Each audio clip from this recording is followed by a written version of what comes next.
London यात्रा शुरू हुई इंदिरा गांधी इंटरनेशनल एयरपोर्ट से। इस एयरपोर्ट में सिक्योरिटी का तामझाम सच में बहुत ज़्यादा है। जब आप लंदन एयरपोर्ट के कंपैरिजन में देखेंगे आपको बहुत ज़्यादा लगेगा, बट आईजीआई बना बहुत अच्छे से है, नया बना हुआ है।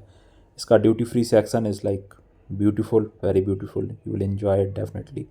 अगर आपकी डे फ्लाइट है तो डेफिनेटली आपको बहुत कुछ देखने को मिलेगा। एशिया का बहुत सारा भूभाग आप देख सकते हो और 8-9 घंटे में आप लंदन पहुंच जाते हो। रात में लंदन का व्यू बड़ा शानदार है।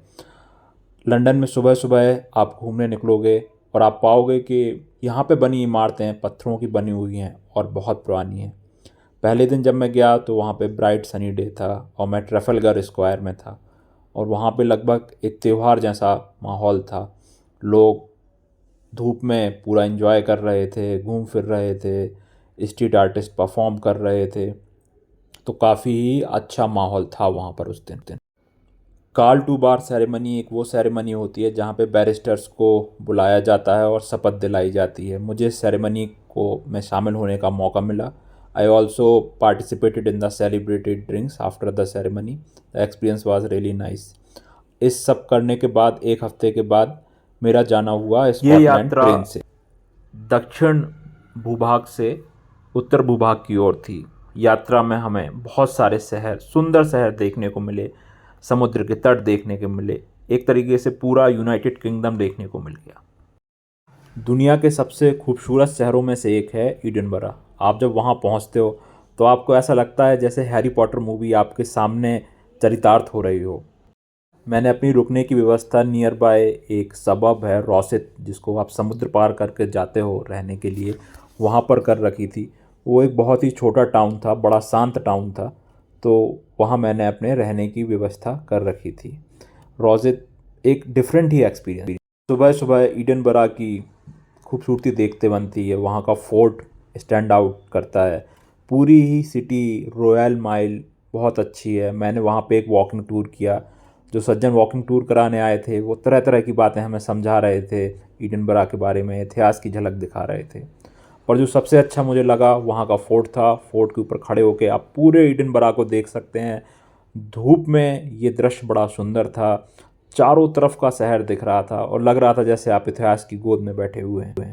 किसी भी शहर को देखने का और घूमने का एक बहुत अच्छा तरीका है hope on and hope of बस। तो लंदन को जब मैं लौटा तो मैंने देखने के लिए hope on and hope of बस ले ली और ये अनुभव बहुत अच्छा था। लंदन को म्यूज़ियम का शहर भी कहते हैं। यहाँ पे आप हिस्ट्री के म्यूज़ियम देख सकते हैं, साइंस के म्यूज़ियम देख सकते हैं जहाँ आपको डायनासोर के अवशेष दिखाए जाएंगे, डायनासोर का हड्डियों का तंत्र दिखाया जाएगा। और जहाँ तक बात है साइंस म्यूज़ियम की, वो इट स्टैंड्स आउट। वहाँ पे आप कारों के विभिन्न आकार देख सकते हैं। 100 साल पुरानी कार और आज की बनती हुई कार को साथ में रखा गया है। हवाई जहाज़ों को साथ में रखा गया है। धरती के तरह तरह के आकार प्रकार दिखाए गए हैं। ये बहुत ही जिज्ञासा को पूर्ण करने वाली जगह है। लंदन का दूसरा वरदान है यहाँ के park. Hyde Park, Regent Park, लंबे बड़े पार्क जहाँ पे आप घूम सकते हैं, शांति का अनुभव कर सकते हैं। तरह तरह के फाउंटेन लगाए गए हैं। हाइड पार्क की सुंदरता देखते ही बनती है। वहाँ पार्क के बीचों बीच एक बहुत बड़ी नहर है जिसको सरपेंट कहते हैं। You can find multiple birds, multiple animals roaming around peacefully in that serpent lake and you can enjoy the view thoroughly. और वहाँ की वॉक ही बहुत अच्छी है। अगर आप हाइड पार्क के चारों तरफ घूम लें दिन के 2-3 घंटे तो आपको लगेगा जैसे कि आपका दिन सफल हो गया। आपको एक बहुत ही अच्छी फीलिंग आएगी।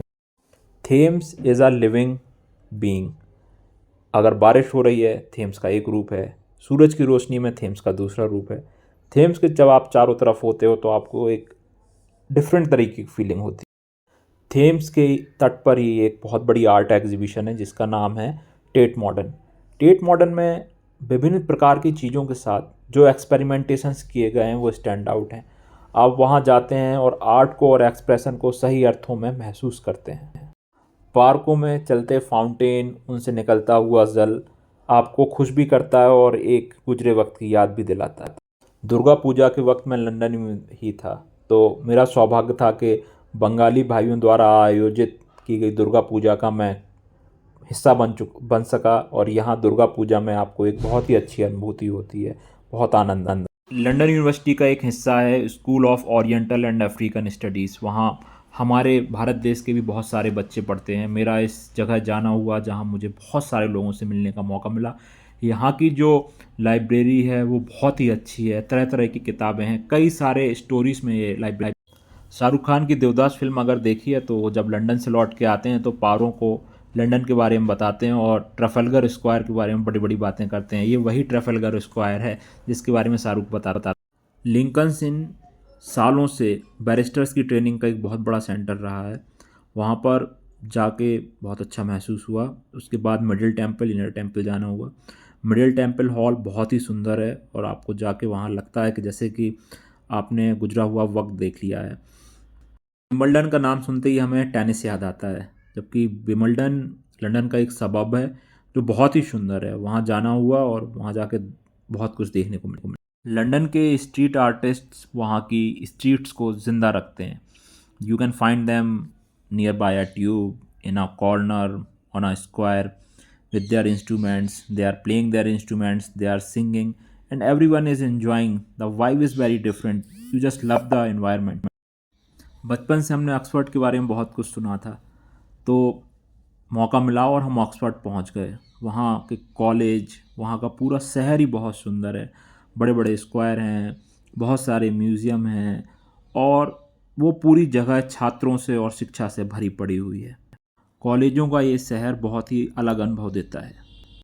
ग्रीनविच का जो पूरा एरिया है बड़ा ही सुंदर है। वहाँ का पार्क बहुत सुंदर है। मैरीटाइम म्यूज़ियम आपको दिखाएगा उस शिप बिल्डिंग टेक्निक के बारे में जिसने एक ज़माने में हिंदुस्तान के साथ पूरी दुनिया जीती। वहाँ पर आप ज़ीरो मेरिडियन भी देख सकते हैं। वहाँ का जो स्ट्रीट मार्केट है बड़ा ही सुंदर है। वहाँ का स्ट्रीट फूड वर्ल्ड फेमस है। लंदन से साउथ 1 घंटे की दूरी पर एक शहर है मेडस्टोन।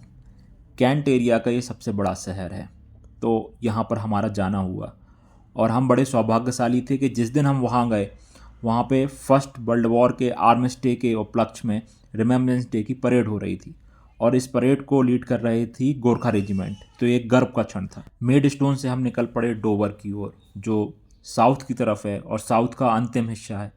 डोवर के वाइट क्लिफ्स पे खड़े होकर आप फ्रांस का भूभाग देख सकते हैं, यानी कि आइलैंड से मेनलैंड देख सकते हैं।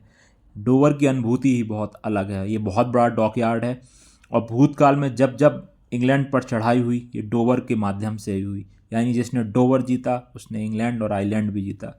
तो डोवर जाना एक बहुत ही विशिष्ट अनुभूति थी और बहुत ही खुशी देने वाला पल था। लंदन ब्रिज के पास जो बुरा मार्केट है वो खाने का मक्का है। आप जाइए और आपको कुछ भी खाने को मिलेगा और सब कुछ खाने को मिलेगा। मल्ड वाइन मिलेगी, आपको चॉकलेट स्ट्रॉबेरी मिलेगी, आपको आनंद की बहुत अच्छी अनुभूति होती है। थेम्स का साउथ बैंक हमेशा ही जीवंत रहता है। लंदन आई जिस पर खड़े होकर आप पूरे लंदन को देख सकते हैं, एक नायाब उदाहरण है इस परिकल्पना का। वापस लौटते वक्त हम पहले मुंबई गए, मुंबई के चारों तरफ की पहाड़ी देखी, समुद्र देखा और वो बहुत ही अच्छा अनुभव था। मुंबई घूमना तो नहीं हो पाया पर मुंबई से निकलना ही बहुत ही सुखद अनुभव था। और वो कहते हैं कि जननी जन्मभूमि से बढ़कर कुछ नहीं है। तो जब दिल्ली वापसी हुई और जब दिल्ली की झलक देखने को मिली इतने दिनों बाद, तो बहुत ही अच्छा अनुभव था। तो ये थी हमारी यात्रा दिल्ली से लंदन की, लंदन से दिल्ली की।